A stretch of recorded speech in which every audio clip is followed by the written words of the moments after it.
There are people who show up for everyone, and nobody shows up for them, not because they're not loved, but because they forgot to show people they needed to be loved.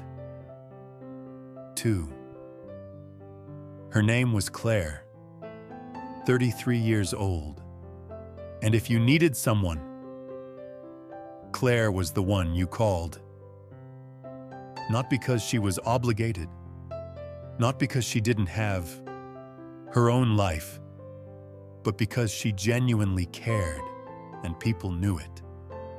Claire was the friend who answered at midnight. She was the colleague who stayed late to help you finish. She was the sister who drove 3 hours when things fell apart. She had done all of these things, and she had done them willingly because that was who she was, or who she thought she was. Claire had been this person since she was a teenager. She was the one people leaned on, the one who listened, the one who fixed things. And somewhere along the way, that became her identity. Not something she did, something she was. The reliable one, the strong one, the one who had it together. And because she seemed to always have it together, nobody asked if she was okay. They assumed she was. Then Claire's father got sick, a diagnosis that changed everything, almost overnight. She had to travel back to her hometown. She had to navigate medical decisions she wasn't prepared for. She had to watch her father slowly become a different version of himself. And she did all of this while still showing up for everyone else. She still answered the midnight calls. She still helped with the projects. She still listened to everyone else's problems because she didn't know how to stop. And because nobody asked if she needed to. 3 months into her father's illness, Claire broke. Not dramatically. Not with a scene. She was sitting in her car in a hospital parking lot after a particularly hard appointment, and she realized she was shaking. She picked up her phone and looked at her contacts, her closest friends, the ones she had been there for. Every single time, she scrolled and couldn't decide who to call. Not because she didn't trust them, but because she realized she had never told any of them that she was struggling. She had never let them see that side of her. She had been so busy being strong for everyone that she had made herself unreachable. She called 3 people. The first one didn't answer. The second one texted back, "Hey, sorry, in a meeting." The third one answered, but sounded distracted. Claire said, "Hey, I just..." and then stopped. And her friend said, "You okay?" And Claire said, "Yeah, I'm fine," because that was the only answer she knew how to give. She hung up and sat in the parking lot for another 20 minutes, alone. That night, she didn't sleep. She lay in bed, thinking about every person she had shown up for, the 2 a.m. calls, the drives across the city, the hours of listening.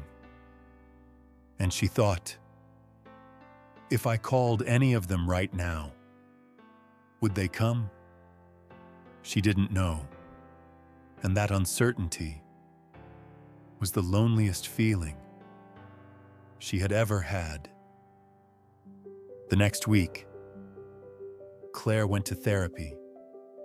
For the first time in her life, she sat across from a woman she had never met and said something she had never said to anyone.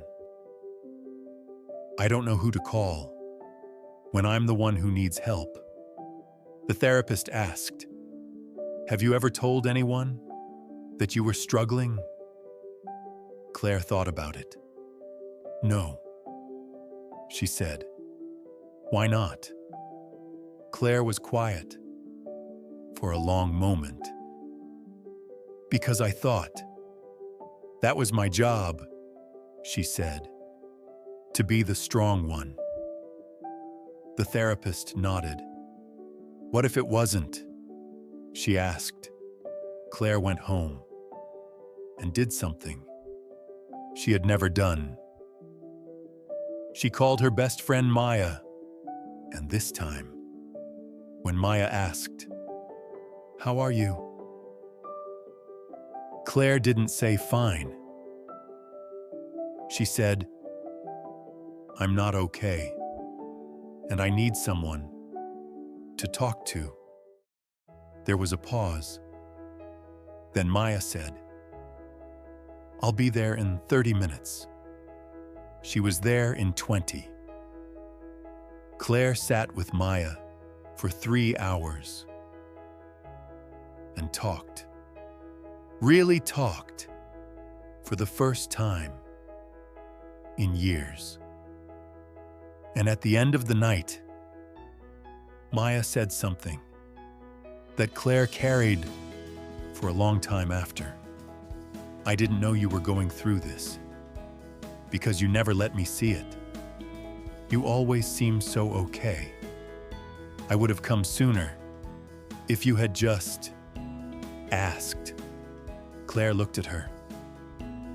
I know, she said. I know. The people in our lives can only show up for the version of us we let them see. If we always show them the strong version, the okay version, the I've got it handled version, they will believe us, and we will be alone in a hospital parking lot, shaking, scrolling through contacts, wondering who would come. You don't have to carry everything to be worthy of love. You don't have to have it all together to deserve support. Asking for help is not a sign that you are weak. It is the only way to let the people who love you actually love you. So let me ask you something. Is there someone in your life who always asks how you are? When did you last tell them the real answer? This is Narrathex, where the story is the code, the lesson is the key. Subscribe and never miss another story.